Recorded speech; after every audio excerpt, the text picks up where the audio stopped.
What is going on, everybody? Welcome back to the best Shopify YouTube channel out there. I'm Shri Kanase, and in this video we're going to be talking about how you can validate a potential winning product without losing too much money. Now, I know there's a famous saying in e-commerce and business in general which says you need to spend money to make money, but that is not necessarily true when it comes to validating a potential winning product. And in this video, I'm going to be giving you 3 different ways which don't empty your pockets but give you a really good data set to work with to let you know whether the product you have at hand is a potential winner. And then if it is, you can take it onto different advertising platforms to scale it, such as Facebook ads. But without wasting any more time, let's just jump right into the content. So how to validate winning products, and this guide will help you spend less money and earn more money from proven winning products. So the first step in finding those potential winning products and whether they are winners or not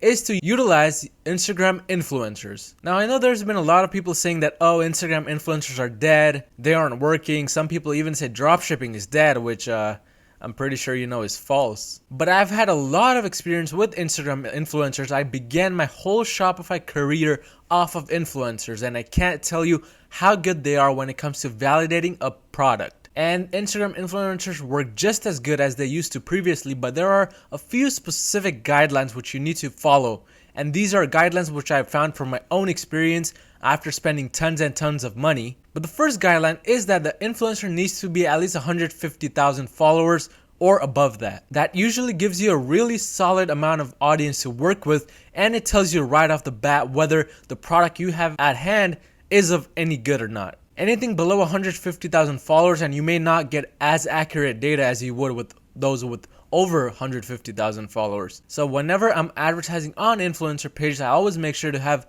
the page be at least 150,000 in followers or more.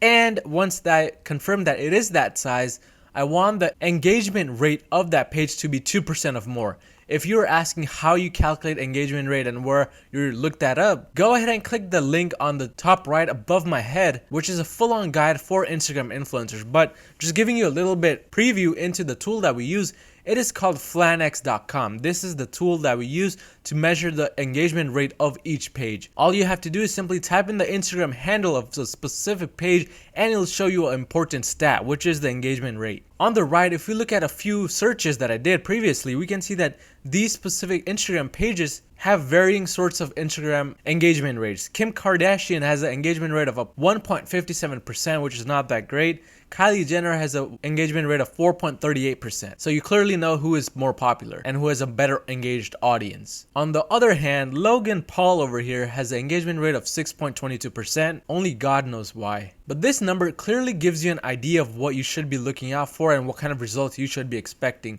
But as a general rule of thumb, you want the engagement rate to be above 2%. But once you do make sure that that is applicable to the page you're on, you want to move on to looking at the comments of each post. One thing you want to look out for is, are these people real or are the comments wow, amazing, cool? In other words, are the comments one-word comments? If they are one-word comments, those are not real comments made by real people, but those are rather made by engagement groups. You do want to skip over those pages and avoid advertising on them unless you like losing money. But once all of these 3 things check, you want to then contact the influencer by using one of the strategies mentioned, and again, my Instagram influencer video, so do check that out. But create a 12-hour post and ask for an Instagram story post as well when you're speaking with the influencer page. These 2 are really contributing factors to the success of a product, and they can give you really good stats. Another contributing factor to your e-commerce success is smashing that subscribe button if you haven't already. And don't forget to hit the like button while you're at it. But once you have asked this Instagram page for a 12-hour story post and a feed post, you want to then monitor the sales and comments for the next 12 hours. This is really the important phase because the data that you'll be getting from this post means everything to you. Now, within this 12-hour post, you should be looking out for one specific metric, and that metric is, of course, sales.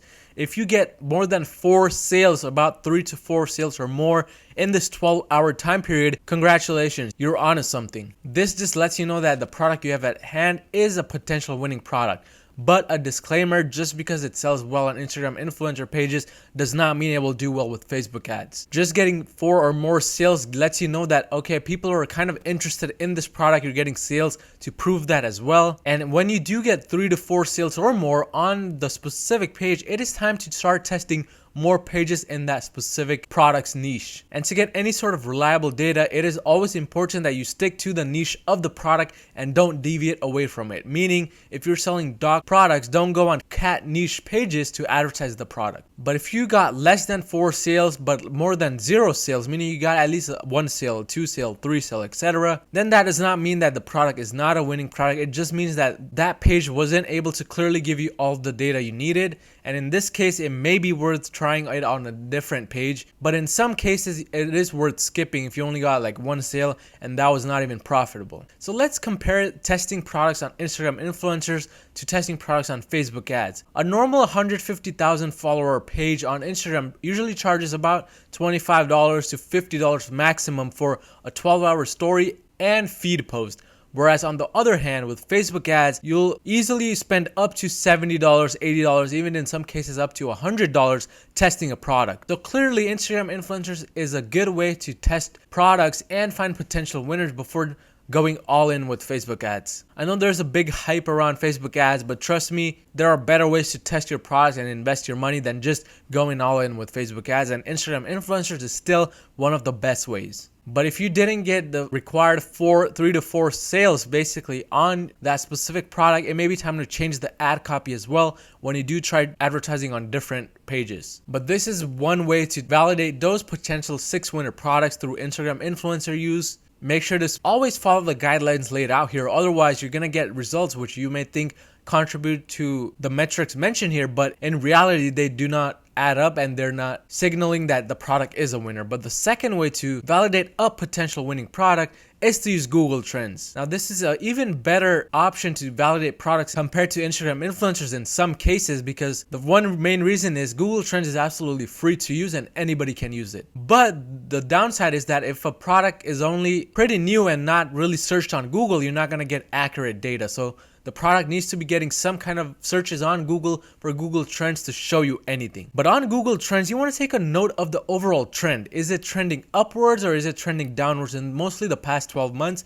Up to the past 3 years. If it is increasing in the recent 12 months or overall in the past 3 years, bingo, you're onto something. That could be a potential product that is worth testing on Facebook ads. But if it has been decreasing over time since the past 3 months to the past 12 months, it may be best to skip that product. And to show you guys the specific trends, I've opened up a link from Oberlo which shows the Google trend for 20 different products and different search terms. So this first search term right here is for the remove hair or hair removal products.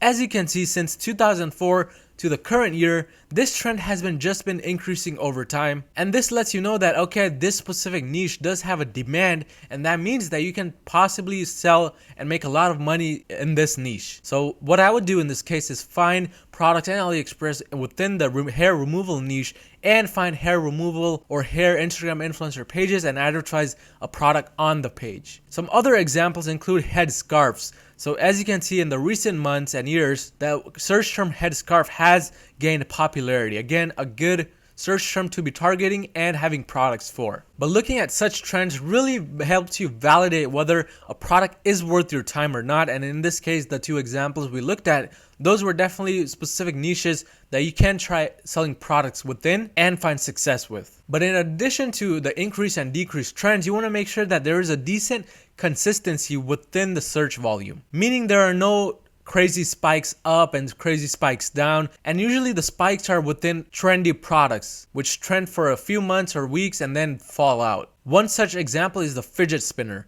Within a specific time frame, the fidget spinners were through the roof. People were making millions, but then after a few months, it just spiked downwards to the point where nobody was making any kind of money. So use Google Trends and Instagram influencers to your own advantage, but just keep note that both of these require that you look at different metrics. And the third and final way on my list is using organic reach. Now, what do I mean exactly by organic reach? There are a few ways that you can organically reach your potential customers. And the first way is to simply host a survey on a website called surveymonkey.com and ask your potential previous customers who you may have gotten emails from, or your social media followers, to rate different products. Now, I've done this with my own Shopify store, and I've asked them to rate specific collection pages on my main Shopify store and asked them which collection they want to see more products of, and I've been able to make really good decisions based off of that data. So hosting a survey and asking your potential customers, your previous customers, and your social media followers is the best way to go if you want to do it for free. SurveyMonkey lets you get up to 100 people's opinions before you have to pay for anything. And 100 people is a really good data set to work off of. And once you get the results from the survey, all you have to do is advertise the product within the collection or the specific product which your customers want you to advertise. And that is literally the best way to test these products, because once you get those votes, people are only going to vote for what they like.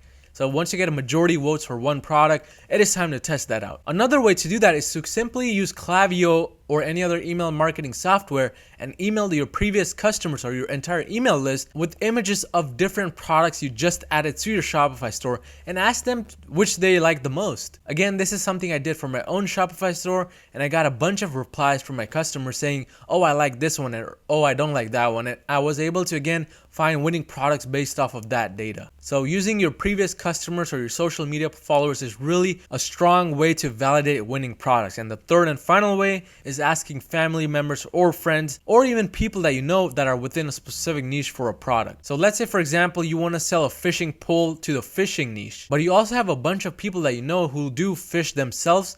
Then that is perfectly a good way to get data from those people. Just ask them if they would buy that fishing pole or not, and make your decision based off the largest amount of answers people gave you. So if they said, yes, I would buy this fishing pole, and majority said that, then yes, it would be a good item to test on Facebook or Instagram. But as you guys saw in this video, there are a bunch of different ways to test those products. You just don't have to spend money on Facebook ads and empty your pockets, because I know how hard Facebook is. Not everybody gets it, and that's completely fine, because as we went over in this video, you have other options. But if you found any type of value in this video, don't forget to smash that like button down below, and I'll see you guys next time.